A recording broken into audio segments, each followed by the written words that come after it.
Greetings all, and welcome to Lucas Brews. In today's video, we'll be doing a build and review of the 1/72nd scale Hobby Boss P-40E Kittyhawk that's part of their Easy Assembly kit range. So I've previously done an inbox review of this kit, so if you want to have a look at what you get, then go check that one out. For this build, I'll be testing some RAAF colours from Vallejo Model Air's range, specifically brush painting with them, and I'll also be modifying it to make it a RAAF Kittyhawk from the Battle of Milne Bay, seeing as I got this and two other Hobby Boss kits to bolster the number of P40s I have for a film I'm doing about the Battle of Milne Bay. Otherwise though, it should be a pretty simple build without too much fancy stuff, seeing as it is a bit of a more basic and beginner friendly kit. So without further ado, let's get into making this one. To start with, I give all the sprues a good wash in some warm soapy water, which helps remove any oil or residue from the mould and will later on help any glue and paints I use adhere to the plastic. I then begin assembly by using some side cutters to remove the cockpit floor, seat, rear bulkhead, headrest and control column from the sprues. I remove any excess sprue with a knife and file down the sides of each part to remove flashing before gluing the seat, control column and rear bulkhead to the cockpit floor using some Revell Contactor Professional. I had to readjust the seat, but otherwise the cockpit assembly is pretty simple and a bit rare in these simpler Hobby Boss kits. A separate piece is also included for the pilot's headrest, however annoyingly there is no instrument panel included, so I fashioned one out of some polystyrene sheet and glued it into place. As I mentioned, this kit would be an experiment in brush painting some Vallejo's water-based airbrush range RAAF colours, including IDF green, which is Vallejo's equivalent to cockpit green. I squeezed some out onto a palette, mixed it with a tiny bit of water to help thin the paint, and then I applied it on all of the interior. As you can see, the first layer is slightly transparent and thin, so I did another 3 coats, making a total of 4 layers of the IDF green. Keeping the paint thin and building it up in layers when brush painting helps to create a smooth finish that doesn't cover over details, not that there are too many in this kit. Overall though, I found the IDF green was quite nice to paint with, even if it is a little bit thin coming out of the bottle.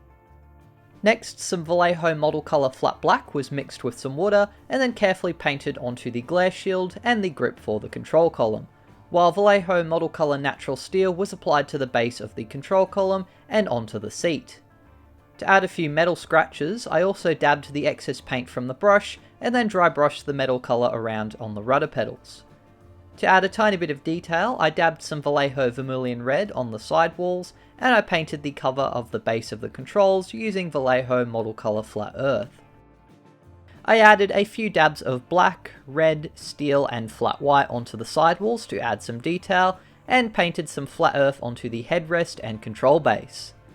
I then got out some Tamiya weathering powders and dry brushed some of the mud pigments onto the floor, along with the seats and lower sides of the cockpit to create a little bit of a dirtier effect. I got out a spare decal sheet from a Hasegawa P40 set that I had lying around, and after sticking it in some water, I carefully placed the disintegrating decal onto the instrument panel I had added. With the cockpit completed, I glued it to the upper fuselage half, and then ran some glue along the wings and lower half piece, and pushed them together.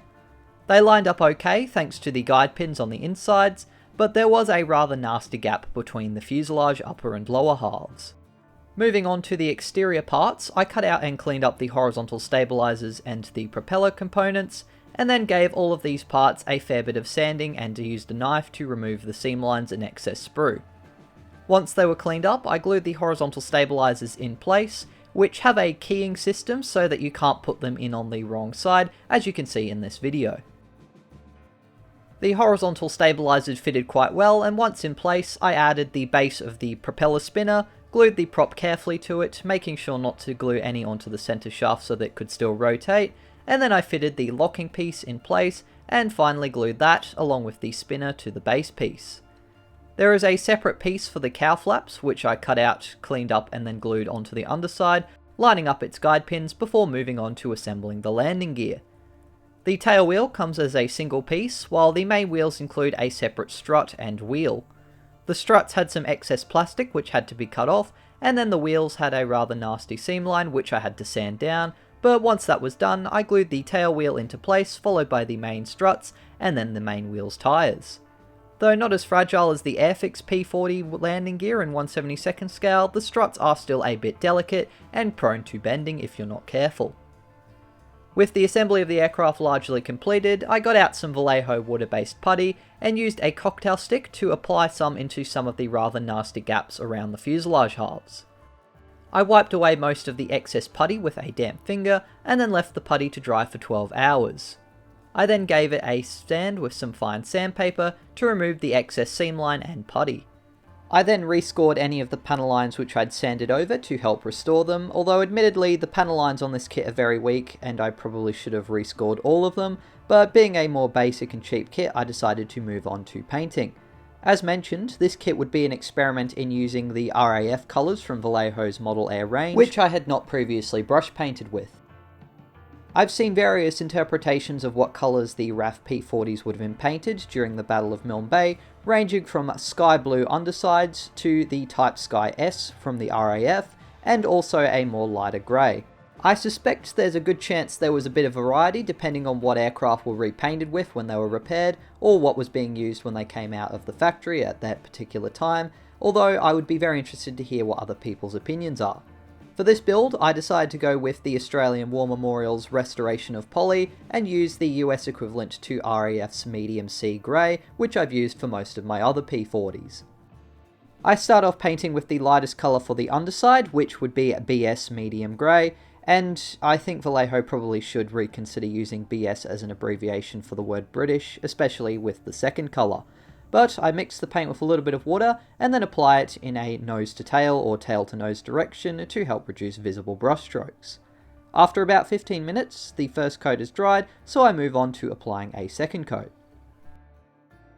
After the second layer of the grey is dry, I move on to applying a layer of the second colour, known as BS Brown, on the upper surface. I try to paint my camouflage from the lightest colour to the darkest, and once again with the brown, I use the same techniques to apply it as I did with the grey. I apply a second coat of brown after the first is dried, and as you can see, the paint becomes less transparent and more of a uniform and solid colour. A third coat of the brown was then applied before I moved on to adding the darker colour of BS Green. This time I thin the paint and create the outline for each camouflaged area and then gradually fill them in, trying to apply the paint in the same direction wherever possible. I apply 2 more coats of the green, making a total of 3 for it so far. I found that brush painting with the Vallejo Model Air colours was both good because they're nice and thin out of the bottle, but it also meant that they would require a few more layers of paint to create a solid colour, and as I moved on to applying a 4th coat of the brown, it became clear that fixing any runs or mistakes, especially on the lighter grey, would be quite challenging. A 4th coat of green was applied, this time using a smaller brush to neaten up the edges of the camouflage, and then to fix the runs of grey on the underside, I applied a 4th coat of grey to neaten up the edges. Finally, I did a few small touch-ups with the brown and the green using a fine brush, and then got out some IDF green and carefully painted the wheel wells and any edges of the cockpit that had been overpainted with the camouflage colours. The propellers and tyres were carefully painted Vallejo model colour flat black, although the recess between the tyres and the hubs was rather weak, which made it very difficult to paint them separately. After a second coat of black, I painted the tips of the propeller blades with Vallejo flat yellow, and then neatened up the edges of the tyre hubs and the wheel wells as best as I could using some grey. Being a lighter colour, the yellow tips required a few coats before they became solid, and after a few more touch-ups on the wheels and the propellers, I got out some Vallejo water-based gloss varnish and used the same painting technique of keeping it thin with water, applied it in the same direction from nose to tail. Since my Milne Bay film was going to require a large number of P-40s, I decided to do 2 different markings on each side of the aircraft. On the left side would be A29-142, a P-40 which was often flown by Keith Bluey Truscott from 76 Squadron. On the opposite side would be the markings for A29-71. This is an aircraft from 75th Squadron which had a white B for its code and was given the nickname Beverly. Beverly would be flown by 75th Squadron's leader Les Jackson, and he in fact ditched this aircraft after having engine troubles. He would survive the encounter unscathed, and Beverly would be rebuilt and flew again, having at least another 4 accidents before it finally crashed during a training exercise on the 16th of January 1945, unfortunately in the process killing its pilot William Robert Binning. For these two schemes, I actually used none of the kit's included decals. Instead, I got out the last of my spare RAAF decals from both old stashes, which had been given to me, and some spare ones I had from some Academy P-40 kits. Along with some aftermarket white decals for the squadron markings, I'd also be using some black custom printed markings for the registration and the nickname. The Battle of Milne Bay occurred in August of 1942, and in all the photos I've seen from the time, the roundels on the wings and underside have the red dot painted over with white, but not on the fuselage sides, which is in alignment with the directives at the time. The fin flash is a bit more of a tricky manner. I believe it would have been more accurate for the red to still be present, but I'd previously done a few other Kittyhawks for this project and had the fin flash painted over with white, so I decided to do the same for the models to keep them uniform. When I was working on these models, I was pretty low on my RAAF roundels, and I had no spare RAF ones I could use, so I probably should have ordered some, but instead I ended up managing to make do with some of the older ones I had, which were all reasonably accurate. After all the decals were in place, I got out some Vallejo decal softener and applied it onto each decal gently using a cotton bud. This would help the decals to show some of the shallow surface detail underneath, making them look more like they'd been painted on. I also applied Tamiya decal adhesive onto all of the decals, which will help them stick more to the model, and they seem to work quite well with the Vallejo decal softener. I then gave the decals 12 hours to dry before painting the rest of the fin flash white in several layers, and I very carefully used the black Beverly text as a guide to paint over with the white using a fine SMS brush. The reason I had to do it this way instead of printing the decals in white is because regular printers don't actually use white ink. Instead, they rely on the white of the paper to create various colours. So as a result, black is the only colour I could print and apply onto a non-white background on the aircraft. The red dots also required some neatening up before I then used some green and brown to fix any mistakes, and once the paint was all dry, I applied 2 layers of Vallejo matte varnish, leaving 12 hours between each coat for it to fully dry. The matte varnish will help to protect the decals and also give the model a uniform and more accurate finish, making the decals look even more like they were painted on. After another 12 hours, I then moved on to the weathering process. Milne Bay was a very tough environment, with no covered areas to protect the aircraft from the rain, heat and other elements, and since the Kittyhawks were being constantly used, basically landing, being refueled and rearmed and then sent back up into the air as quickly as possible, they would have received a lot of wear and tear, and in many cases be absolutely caked in mud and grime. So I would be doing this Kittyhawk's weathering on the rather heavier side of things. Having said that, I wouldn't go full on model maker doing a Mitsubishi Zero with my metal chipping. Instead, I'd start by using a very fine brush to dry brush some XF16 flat aluminium onto just the areas that were more vulnerable to paint scratches. These include the edges of the propeller blades that would be slicing through the air, the leading edges of the wings, cowling and horizontal stabilizers, the edges of the canopy where the frame would be sliding and the pilots getting in and out, the walkway where the pilots and ground crew would scratch when they were walking on, and the edges of the landing gear, access hatches, engine cowlings, and the flaps where various moving surfaces and ground crew would be interacting with the skin of the aircraft. Once I'd applied the metal chipping, I then toned down the effect by using a bit of the brown, green and grey paints, applied with a fine brush around the edges of the areas where there was a lot of chipping. This was actually a bit tricky to do with the thin model air paints, as they're so transparent they didn't really blend the chipping without adding a few layers. Eventually though, the chipping was at a level I was happy with, so I moved on to painting the pitot tube, nav lights and the unpainted sections of the landing gear struts with Vallejo Model Air's RLM01 silver, and the gun barrels were painted with Vallejo Model Air gun metal. I left the exhausts on the sprue to make painting them easier, which is normally a good idea, but as you'll see with this model it wasn't really the case. Nevertheless, I painted them X31 Titan Gold in 2 coats, and in between the coats drying, I painted the raised canopy frames with 2 coats of IDF green to give them their interior colour. Once dried, I paint over the IDF green with the BS green for the exterior colour.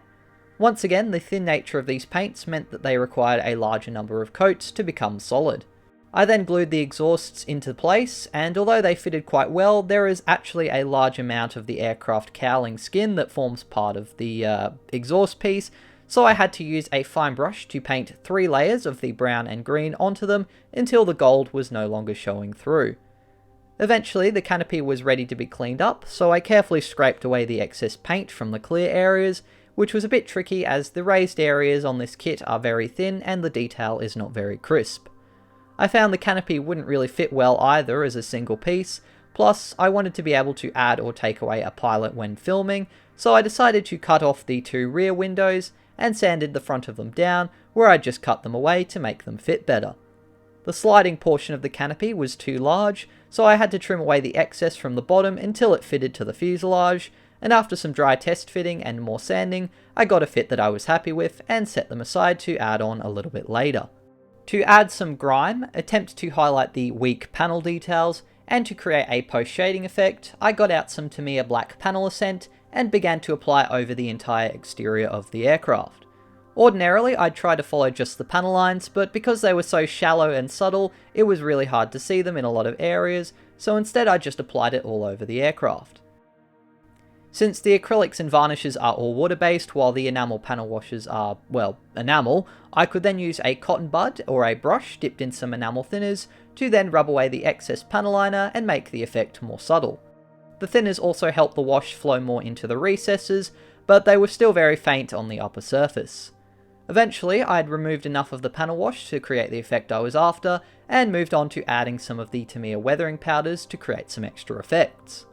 I used the rust pigment on the exhausts, followed by some black for the exhaust smoke on the tips, and swirled and streaked some of the black pigments backwards to create the exhaust smoke based on reference photos. I also used the black on the underside and guns for gun smoke, and to add some coolant leaks and grime around the massive chin radiator. To make the pigment stronger, I mix it with a bit of water before applying it onto the model, and once in place, a damp cotton bud can be used to blend and rub away the excess powder, which is a technique I use to soften the edges of the exhaust smoke and make the grime leaks on the underside a little bit softer.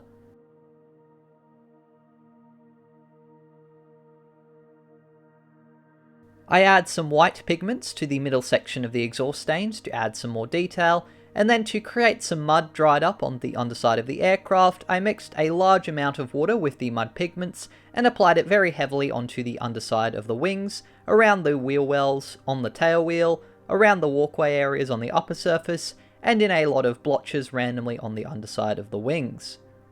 I then use a damp cotton bud to streak it backwards, and then repeat this process until I'm happy with the result. The nav lights were then painted using some X27 and X26 clear red and green before the side windows were glued to the fuselage using some Deluxe Materials Rocket Odorless CA glue, which is a brilliant glue for clear parts since it dries clear and doesn't fog them up. Looking at reference pictures of the Milne Bay P-40s, they seem to have a type of antenna system that doesn't include the large mast. So ironically, in probably the one build I've done where the mast hasn't come off partway through, I purposely cut it off. I then used some AK Interactive mega thin rigging wire to create the rigging line that comes from the tail to the rear of the canopy, and then the 2 extra lines which run from the tail to around the nav light area on each wing. This was a very annoying and fiddly process. Nevertheless though, I persevered with much swearing, gluing together of my fingers, and stuffing up of several segments of the wire. Adding the rigging though was definitely a nice touch, although if I find it gets in the way during filming or proves to be too fragile and regularly breaks, I'll probably just cut the wing rigging wire off and stick to just having the single and much more noticeable wire that runs from the tail to the canopy. But after I managed to get the rigging wire completed, I placed the canopy into position, and with that, the Hobby Boss P-40E in 1/72nd scale was finally completed. And here you can see the final result I achieved with this model. So this P-40 is one of 3 other Hobby Boss kits I was working on at about the same time, including a P-40M. I've also done a few Academy kits, and currently I'm restoring a few old scrap P-40s I have, and finishing off a few more Academy ones for my film. Now I know the P-40E was the only type used at Milne Bay, but I had a few of the later M models that could have been fixed up, and sometimes it was all that was available and convenient at my local hobby shops, so I decided to compromise and use a couple of M's. The only noticeable external difference is that they are slightly longer, and they have an additional vent in the nose. Getting back to the review, however, the Hobby Boss kit is definitely quite basic and lacks a fair bit of detail, especially any instrument panels, which, even though this is a beginner's kit, I feel is a bit of a strange choice to leave out. I mean, it's one piece of plastic and an extra decal to fix a somewhat noticeable omission. As for my build in particular, I really should have rescored those panel lines and give them a little bit more depth. I've found with this experiment that there were also a few limits to brush painting with the Vallejo Model Air paints, or at least with these British colours. They certainly aren't as easy to work with as the Vallejo model colour range with a brush, since they're a lot thinner, which is not always ideal, although they do still work well enough, and since they have such a good selection of military aircraft colours that seem accurate to me, I'll definitely continue to use the Model Air colours. And yes, I will get an airbrush one day. It's just a case of money, space, and time at the moment to sort one out, and also learn how to use it, but it will be happening in the next couple of months. On the upside, this kit still has one of the better detailed cockpits of Hobby Boss's quick build range, and apart from the fuselage seams and slight gap, it went together really easily and was super simple and fun to build, and I'd imagine most younger modelers would find it and many of Hobby Boss's other builds a great starting point. So in conclusion, although this kit is definitely not going to be for everyone and is not as detailed as the Academy or even the older Hasegawa P40 in this scale, it's definitely a good option for beginners, as a test bed for trying out new techniques, or if you need a large number of decent enough P40s at a lower cost. So in spite of its limitations, I think they're still a great kit in their own right, and I'm looking forward to using them to help tell the story about the Battle of Milne Bay. Thank you very much for watching this video. I do hope you enjoyed it and got something out of it. If you did, please be sure to leave a like and also subscribe to the channel, and consider joining my wonderful patrons who help to fund not only buying the kits that I make, but also the products I use to make them with. Let me know in the comments if you thought my review was fair on this kit, and if you have any constructive criticism, questions, or positive feedback. Otherwise though, thanks again for making it this far, and of course, until the next video, take care and model on.